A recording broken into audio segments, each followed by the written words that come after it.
Yes, iyi ngiyi ni Zoom TV urimo kumva nk'ibisanzwe kandi subscribe nimba utarayikanda. Hanyuma ndakubwira yuko umutwe wa M23 ndetse na leta ya Kongo bimaze igihe bifata uduce M23 igafata gace, hanyuma hashira amasaha make nanone Kongo ikongera ikakisubiza, hakongera hagashira andi masaha M23 ikongera none ikakisubiza. Uyu munsi rero nibyo tugiye kuganiraho kuri ibi bintu bimaze igihe biba muri kuva ku cyumweru kugeza kuri uyu munsi wo kuwa gatatu. Bana nanjye muri video kugira ngo ubimenyeho byinshi.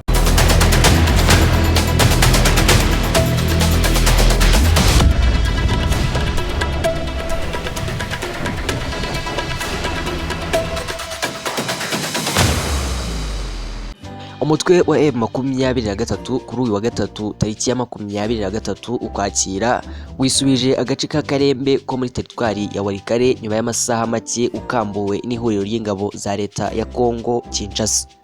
Ku cyumweru gishize nibwo M23 yigaruririye aka gace, gusa iza kukamburwa nyuma y'amasaha make cyane.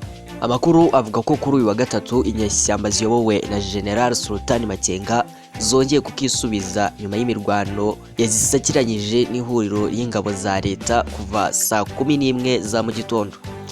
Aya makuru yifatwa ry'aka gace yanemejwe na Neville Baibonge uyobora groupement ya Bashar Makoto, wavuze ko M23 yakigaruriye mu gitondo cyo kuri uyu wa gatatu. Uyu nguyu yabwiye ikinyamakuru Actualité.cd ati uyu munsi saa 11 umwanzi yatangije ibitero kuri VDP cyangwa se abo muzi nka Wazalendo muri Karembe, ndetse birashoboka ko Karembe yasubiye mu maboko y'umwanzi mu masaa 2 z'igitondo. Yakomeje agira ati M23 yongeye kwigarurira Karembe, imirwano iracyakomeje, urusaku rw'amasasu ruracyumvikana.